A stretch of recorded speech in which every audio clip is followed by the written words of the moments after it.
Okay, lesson P5 is factoring. So this is a bit of a longer lesson, so make sure you pay really good attention to it. Okay, so the first type of factoring is greatest common factor. So you take out whatever can go into all of them. So into 9, 6, and 12, we can divide 3. And then you take the smallest exponent that they have in common. So we have x squared. Okay, and so that's gonna come out front. We're gonna factor it out. And it's like we divide each of these by that. So if you need to like physically write it out like that, you can, or if you can picture it in your head, you can do it that way. So 9 divided by 3 is 3. 4 minus 2 is 2, because remember you subtract exponents when you divide. 6 divided by 3 is 2. 3 minus 2 is 1. 12 divided by 3 is 4, and then the x's would cancel there. So that would be our answer on letter A. On letter B, this one doesn't have a number, so even though 5 could go into these two, we can't do it because it doesn't have it here. Okay, and like these two both have an x, but this one doesn't, so we can't. The only thing they all have in common is one y. So we just take the y out of each of them. Okay, and then down here, they don't have anything in common except a negative. So we're gonna take a negative out, which would change them both to positive. If you need to think of it as like dividing each of them by a -1, you can. Okay? Now grouping is when you have 4 items. And I should have said this first, you always check for GCF first. So you always check for a GCF first. And then if you have 4 items, you have to do grouping. Okay, so we group them together, 2 and 2, and look at what they have in common. So out of these two, I could take out an x squared, and I'd be left with x plus 1. Remember, you have to hold that spot with a 1. Okay, and out of these two, I can take a 3. Okay, so I'm left with x plus 1. Now the parentheses have to be the same, otherwise you did something wrong. So that will translate to they have these in common. They have x plus 1 in common. So we bring it to the front, and we're left with x squared plus 3.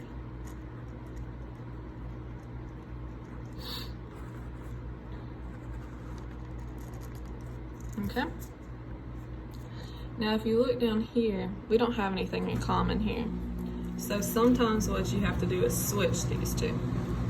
Okay, so we have AW minus BW plus BC minus AC. And notice the signs went with them. Okay, so now group. So these have a W in common. And we're left with A minus B. And these have a C in common. So we're left with B minus A. Now notice these are backwards. Anytime you have something backwards, we're gonna change the sign and flip it. So we take out a negative C instead, and we flip it around to A minus B. Because think of that, if you divide B by -1, you'd get negative B. If you divide negative A by -1, you get positive A. Okay, so that's how that works. Okay, and then they have the same thing in parentheses, so bring it to the front, and you're left with W minus C. Okay? Now normal trinomials, that's what we learned in like junior high. Factors of 14 that subtract to be 5. So we have x and x, and then the factors of 14 that subtract to be 5 are 7 and 2. The signs are different, and the biggest one is negative.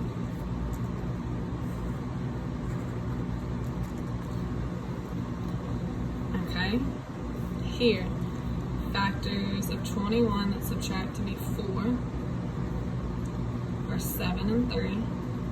The signs are different, and the biggest one is positive.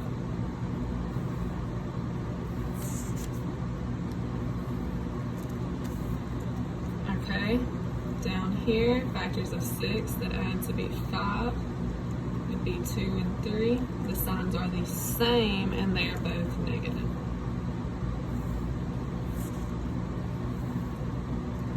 Okay.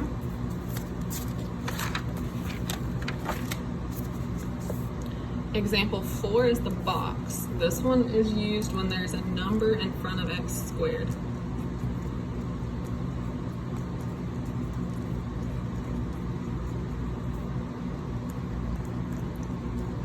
Okay, so follow this because this is the harder one probably.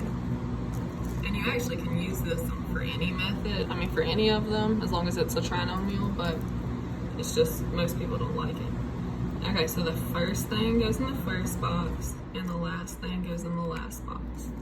Okay, and then you multiply those two together. So 2 times 2 is 4. And we have to think about factors of 4 that give us 5. So we have 4 and 1, but also remember, you're looking for 5x, so we need it to have an x. It doesn't matter which box those two go in. Okay, and so then you do GCF here. They have in common just an x. Then you do it here. They have in common a positive 2. Then you do it this way. They have in common a 2x. And then this way they have nothing in common, so we just put a positive 1. Okay, so that's our answer. X plus 2, 2x plus 1.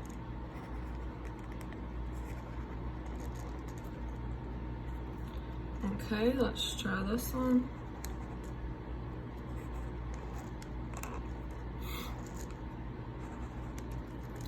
So first we have 6x squared, last we have negative 12. Okay, and we gotta multiply those together, so we get a negative 72. So we need factors of negative 72 that give us negative 1x. So that would be 8 and 9. And since it's a negative 1, we need it to be a negative 9 and a positive 8. And then don't forget that x. Okay, so here we have 2x in common. Here we have negative 3. Yeah. Here we have 3x. Here we have positive 4. Remember, you only take a negative if they're both negative or if the first term is negative. So like if this, well, like up here, if the 2 had been negative and the 4 was positive, we would have still taken a negative 2.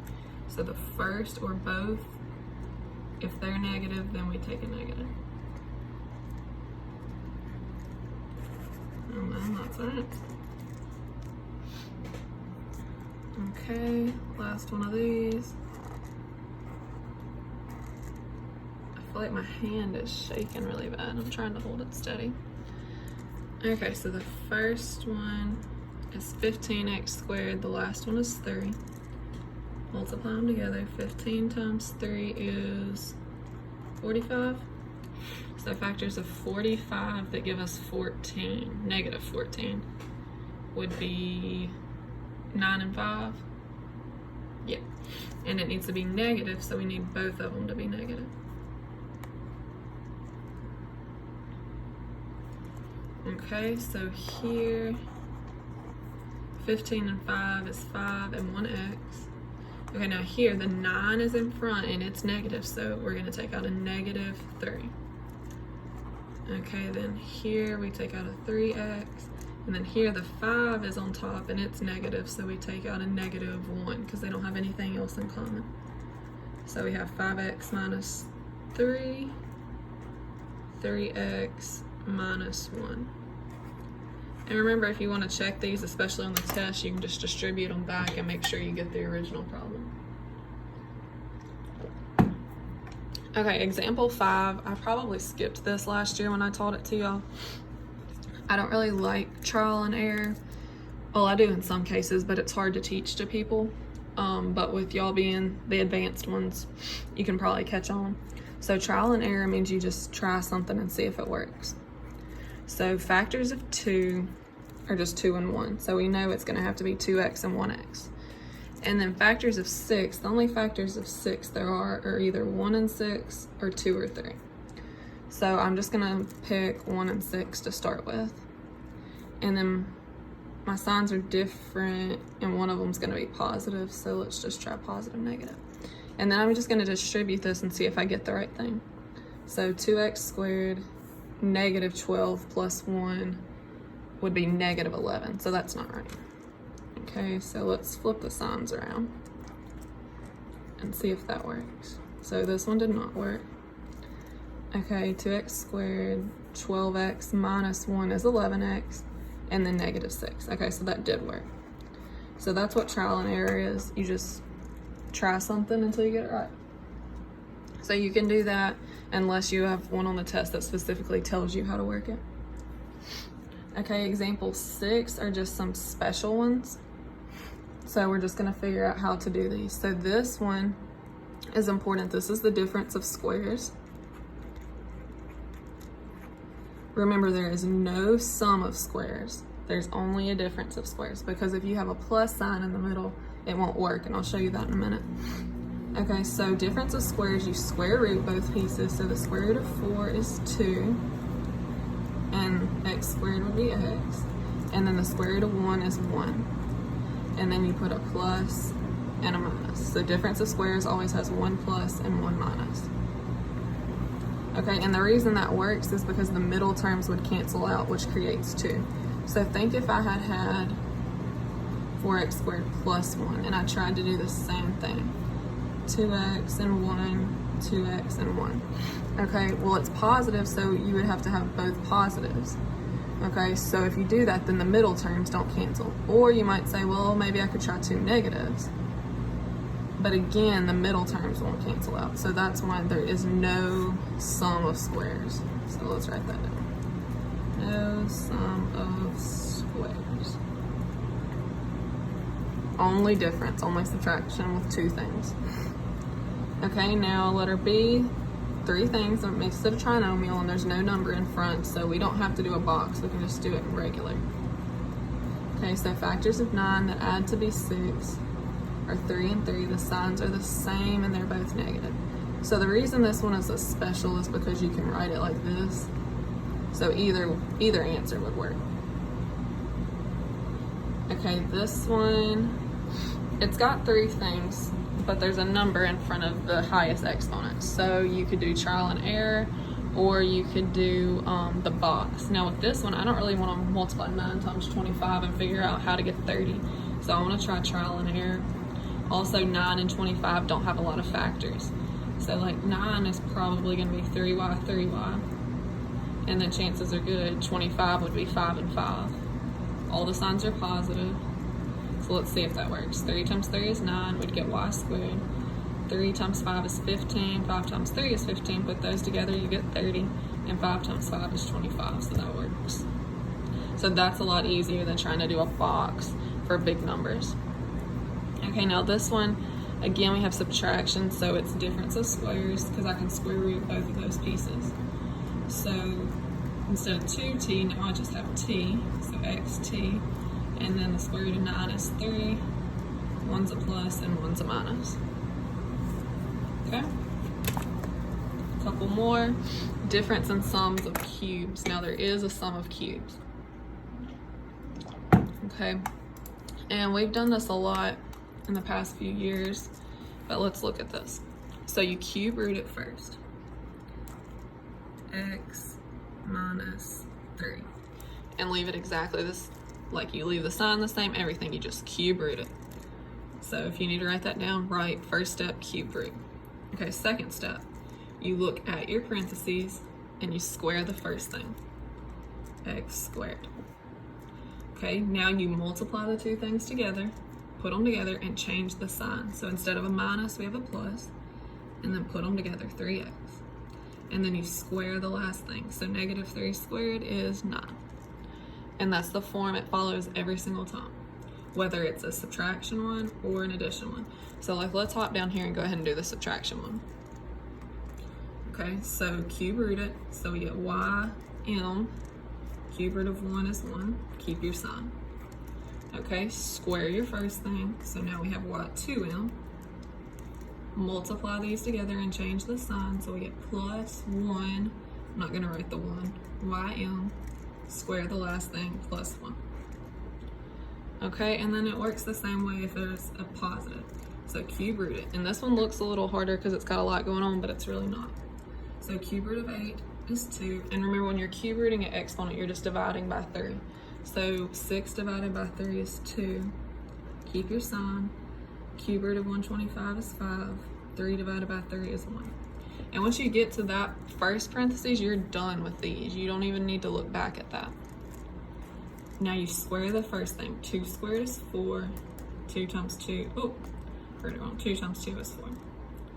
Okay, now multiply these together and change the sign. So this time it's a minus. 2 and 5 makes 10. And then I have w squared and z. And then square the last thing. 25z squared. Okay, so hopefully those aren't too bad. Okay, higher degrees.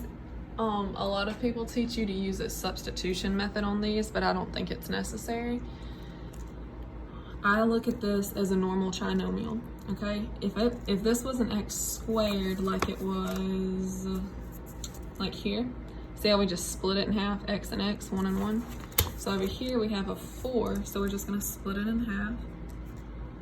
And we're gonna say W2, W2. Okay, now do it normal. Factors of 16 that subtract to be 6 would be 8 and 2. The signs are different. The biggest one is negative. And just to go ahead and start preparing, because down here we're gonna have some harder ones. Okay, look and make sure you can't factor further. So this is a difference of squares, except I can't square root 8, so I can't do anything. And this looks like a sum of squares, which doesn't exist, or to break it down, doesn't exist. So that's it. Okay, and then the same thing here. You're just gonna split this in your parentheses. So instead of having 2 of those, you're just gonna have 1. A squared minus 3, A squared minus 3. And then do it the same. Factors of 12 that add to be 7 would be 3 and 4. The signs are the same, they're both positive. Now this one we can simplify because we have like terms. So the negative 3 and 3 cancel, so I just get a squared. And then over here I have a squared minus 3 plus 4 would be plus 1. And so that looks like sum of squares again, which doesn't exist, so we're good. Okay, now these two are the ones where you have to combine everything. So remember when we first started, I said check for a GCF first. So is there something these have in common? Yes. We can take a 2 out. Okay, now you have 2 terms. The only things that can be when you have 2 terms is not sum of squares, difference of squares, okay? So can I square root both of these? And I can. So let's do that. The only other things it could be would be sum or difference of cubes. Okay, so square root of 16 is 4. Okay, now we gotta check it again. Remember, can't do anything if there's a plus unless I can cube root it, and I can't cube root 4. But it's a minus and I can square root it, so I can break that one down. But I'm gonna drop these first 2 things down so I don't forget them. But now I have another difference of squares. So the square root of 4 is 2. The signs, one's a positive, one's a minus. Okay, once your exponent is gone, you can't factor anymore. And we already said we couldn't on the w squared plus 4. So that is all on that one. Okay, now letter B, I don't ever want a negative out front, so I'm for sure taking that out. Then they both have a 6, and they both have 1 x that I can take away. So that means I have x to the 6 left in the front, minus 1, because I took everything else out. Okay, so on this one, again, we have 2 things. Okay, so that means we're looking for either difference of squares, sum or difference of cubes. Okay, now the first thing that you do is difference of squares if you can. Okay, and we can because 6 can be divided by 2 and 1 can be square rooted. So x3 and x3 plus 1 and minus 1. Now we have a cube, which we know we can check for sum or difference of cubes. And we can cube root 1 on both of these, so both of these will break down. So I'm gonna skip a line. So let's start with this one. So cube root it, and we get x plus 1. That's our little parentheses. Now for our big one, we're going to look there, we're going to square the first thing, multiply them together and change the sign, square the last thing. Okay, now I can do this one. Same form, except it's a minus. So cube root it, square the first, multiply them together and change the sign, and then square the last. Okay, and there's no factors of 1 that add to get -1, and there's no factors of 1 that add to be 1, and that's my only 2 that have an exponent still left on the x, so that is my answer. Okay, and I think we have one more example. Okay, so this one says to factor x cubed minus 7x, but see how it doesn't have an x squared? It just goes from 3 to 1. We don't know how to do that. But it tells us we have a factor of this. So we can divide that factor into it to figure out what else will go into it. But remember, you have to hold the 0x squared spot.